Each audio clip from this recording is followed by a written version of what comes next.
Hey there, and welcome to Hot Seat. And we are here to explore the reasons of why. What's the why? What's the purpose? What drives business owners to do what they do? If it's what you're looking for, to get motivated, well, we look forward to sharing this episode with you. I'm your host, Kelvin Holiday, and I am enjoying the fact that we can explore people's why and motivate others. So stay tuned for this exciting new episode. 15 minutes, fast paced. Let's do it. Well, hey again, folks. Welcome to another episode of Hot Seat. And today we've got the Word Nerd. Michael. Michael is a guy that I've known for quite some time. He's a part of the Connect Collaborative, the CC. You've all heard about that. But words, all right? I don't know about you, but sometimes I get my tongue all twisted around words. And this guy is the Word Nerd, has got all the answers for you, I'm sure. So, Michael, come on into the hot seat, buddy. Thank you, Kel. Great to be here. Great to see you, mate. And so words. We'll get into a little bit about words and everything a little bit later on. But I just wanted to start, mate. Tell people about yourself. You have family, location, different things that you like to do, personal interests. Yes, I live in Belgrave in Victoria, Australia, which is about 30 miles, 45 kilometers from the Melbourne CBD. And I have a wife and two kids, two boys, 15 and 18, not so small anymore. And I enjoy things like do a lot of bushwalks because I live in the hills near a national park, about 5 minutes away. So I enjoy that. I enjoy reading, spending time with the family, working around the yard. It's only about a quarter acre, but it keeps me busy, keeping it all up to shape. And I attend a lot of business events. I like to keep up with what's going on. So I attend a wide range of events like startup community, any type of sales, marketing. So meeting people, networking, and just keeping up with what's going on. That's really what motivates me. I grew up in California and lived in Alaska as well. So now I'm in Australia. Been here 25 years and enjoy being here. Mate, we'll call you a local. We can call you an Aussie, mate. 25 years is long enough. Okay. All right. Yeah, and it's almost bashed that American accent out of you, so that's pretty good, mate. Yeah, having a couple of boys. Yeah, I've got one boy myself, and yeah, they keep you on your toes. But yeah, you like the outdoors, which is awesome. So, tell me a little bit about what sort of things have you done? So you've come across from the States, you come here, you're doing this Word Nerd, understanding communications and training and stuff like that. So what's led you to this position that you're actually doing now? Yeah, so I've been in some form of advertising and marketing since I graduated uni a long time ago. And I worked for a printing company for 5 years. And that got me sort of involved with the words and behind the scenes of creating content before internet was a big thing. I had my own mail order business where I would sell products before the internet through a mail order catalog. So I wrote all the content for that. And one of the big influences for me was I joined Toastmasters in the mid 80s. And that's an organization dedicated to communication and leadership. And I learned all about writing because one of the things you do in that group is you write your speeches. So I learned about creative content through that. And really speech writing is the progenitor of copywriting. So going back to ancient Greece, people wrote speeches as a way to persuade people in a political forum or philosophical. And even before people were writing a lot, they were speaking and giving speeches. So that was sort of my entree into copywriting was speech writing. So I got more into it. And when the internet was first coming in the early 2000s, I took some more writing courses, studied editing, and started my business in 2005, which provides copywriting, editing, business writing to organizations across Australia, and I work with businesses in Europe and North America as well. Wow, mate, and look, you're so right. Like there is a progression in the world. Yeah, that idea of how do you influence people, all right? And we don't want to baffle people with bull, but how do you influence people in a way that can really engage the audience? And there's a real art to that, and a lot of people let's put the elephant on the table. Like a lot of people now are turning to AI and stuff like that and chat GPT to do their copywriting. Mate, I can imagine that in that space, like as a wordsmith yourself, that you go, oh, how can you do? So do you want to just maybe give the folks a bit of an idea about what the real art is? When we're talking about influencing people, Yeah. why has it got to be written by a human rather than written by AI? Okay. Well, I think you really need to know the business. Like if you're writing about a business or your own business, you really have to go down deep and look at people's motivations and what you're offering. Another thing that I really believe in and that I've used over the years is Aristotle's modes of persuasion, and that goes back over 2,000 years ago. But he said that there were three forms or three modes of persuasion. They're called ethos, logos, and pathos. Ethos is your credibility. Logos is the actual logic, and pathos is the emotional part of it. And Yeah, really, we decide emotionally. So although you want the ethos and logos in there, you want the pathos, the emotion, really to get them on board, because we make decisions emotionally. Scientists have found that when people injure the part of the brain, the emotional part of the brain, they have a hard time making decisions. So they discovered that we decide emotionally, and then we justify rationally. Like if we make a big purchase or something, we buy emotionally. So getting people emotionally involved. For example, I wrote a case study, or many case studies, but one example was a software that I wrote, business software that helps with productivity. And it was the lady who runs a business was telling her story, and she said, "Well, it saves me 30% time on my accounting and what I do in my admin." And based upon that, I delved deeper and found out actually that 30% time meant she could leave work earlier, leave work on time, and spend more time with her kids, her family. So, putting an emotional aspect to that really makes it stronger. And I think that's really an important part. And that's one thing that Chat GPT and AI can't really do, is that emotional side, getting the stories, interviewing people, writing a case study about how somebody used your product or service and was maybe changed their life or made things a lot easier for them. So I think in yeah, that respect, it's really using that emotional side is very important. absolutely, mate. And I think that's what I learned out as I've got to know you a little bit more, and like you're really passionate about how you engage people. And I think in business, the more this technology world takes over, the less influence human to human have got, and the interaction. And so I guess I just want to maybe go off on a little tangent here. So what have you been seeing? So in yourself, like when you're engaging with people and stuff like that, what are you starting to hear from people about, number one, their challenges in business, all right, and how they're using some of this technology probably possibly in the wrong way? Yeah, well, that brings up a good point. I've talked to people that do a lot of SEO, and I do some myself, more on the content side, and I've helped businesses improve that way. Google has actually come up with an update in the last few days, and I read the announcement from Google, and I read sort of analysis of it.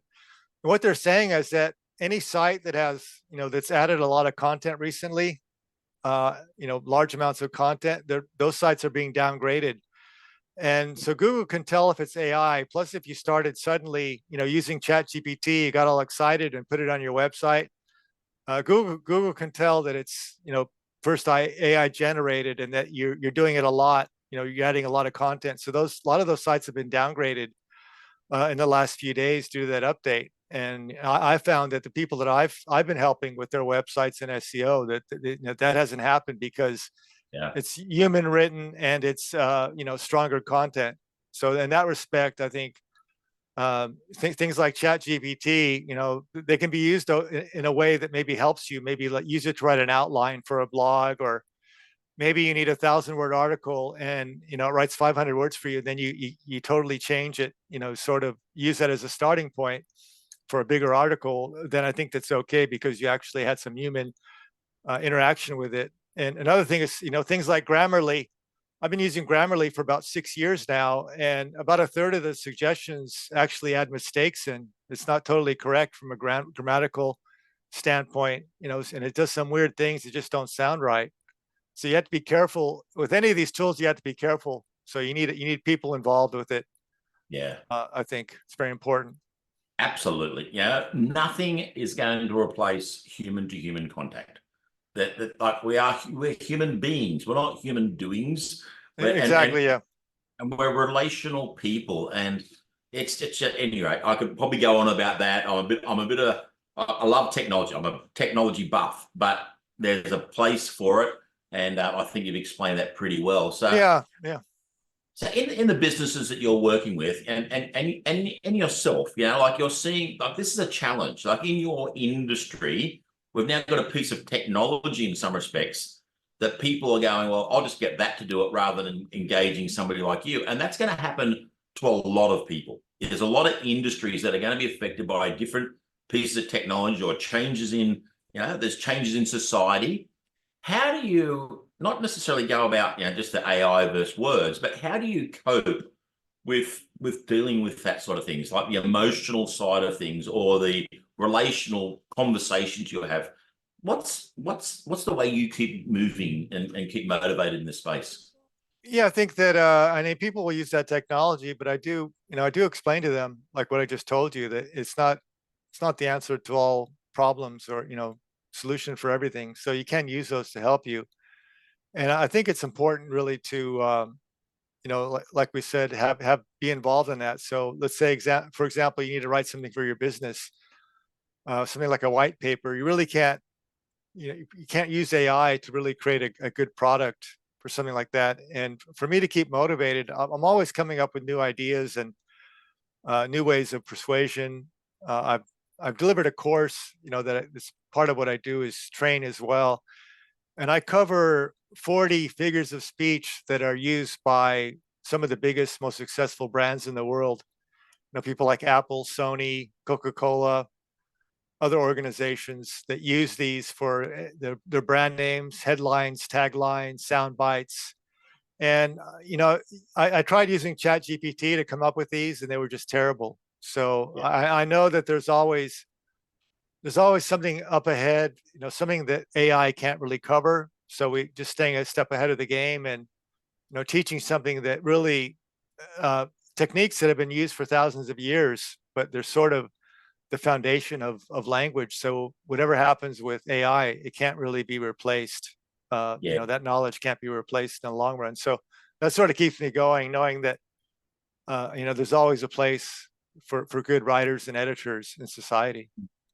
Yeah. And what I'm hearing here is that you haven't gone, oh, that's rubbish. You should do it this way. What you've said is embrace the technology and use it and leverage it rather than throwing the baby out with the bathwater or getting somewhat arrogant and saying, well, that's no good. Yeah, there is a place for these different things. And what I'm hearing from you is, and correct me if I'm wrong, is the way in which you're handling this particular change and transition we're going through is to adapt. All right, I don't like the word pivot, but you're adapting to the situation and staying strong with your conviction that when we talk about the ethos, logos, and pathos, that we actually really do get that side of things right, and therefore nothing can replace that. And you're now confident in yourself and in your craft to be able to make that stance. Exactly. And I went to a conference early this year where I did a breakout session, and they had people there, journalists from major publications, and they used AI tools to write their articles, and they say that it saved around 20% after they gone through and checked everything and fact checked and just tightened it up. So it doesn't really cut your work down by 80%, but it maybe cuts it down by 20%. So in that respect, it's okay. And I use AI tools. For instance, I do a lot of interviews with people when I'm writing about a product or a case study or a feature article for a magazine. I've written quite a few of those. And when I do the interview, what I do is record it and then upload it. I have the version of Word online where you can turn the recording into a transcript. So that uses AI, and in that respect, AI is very helpful. because once I have that recording in a transcript form, it's a lot easier to take out the quotes and knowledge from that person to create that article. So it's just a tool that you can use to make life a lot easier if you're a writer, either professional or doing it for yourself in your own business. Yeah, that's gold, mate. So yeah, mate, we're gonna get into the wrap up, and as I said, mate, we're gonna ask you for your hot seat, hot tip. So what is something maybe that people, if they're facing challenges in their business, any sort of challenge, it could be that they're facing this, feeling of redundancy with technology or something else. So what's something you can give them a bit of a tip about to help people to stay motivated, to stay inspired, and keep on getting out of bed every morning and just doing their thing? Well, I like the saying that, facts tell and stories sell. So if you're in business and you're trying to get motivated, talk to your customers and find out, hear their stories about how your product or service has helped them, what a difference it's made in their lives. And I think that really motivates you. It's always good to get a positive testimonial. And like, for instance, I wrote I write a lot of capability statements and company profiles, and wrote one recently, and the owner said that she was very pleased and it helped them win a large project by having that capability statement that they used to get a large contract with a government agency. So, I mean, hearing how your work has made a difference in somebody's life, it makes a big difference. And also you can use that story in your marketing, of course, if you get permission from the customer, if you're going to use their name. But I think really, getting that feeling of what your product or service does to help people, I think that keeps you motivated. Absolutely. Stories, mate. People always resonate with the story. People will buy a person and a story more than they'll buy a product. That's true. Yeah. It's all about the people. Michael, this has been a pleasure. And for those folks who are really going through this challenge of AI and getting the right copy and understanding how, and the framework that Michael just gave us, that whole idea of ethos, logos, and pathos, the idea of actually getting the emotional part. We're going to be doing another session in our tool time. All right. And so we're going to be inviting Michael back in that. So we'll keep you informed on that one.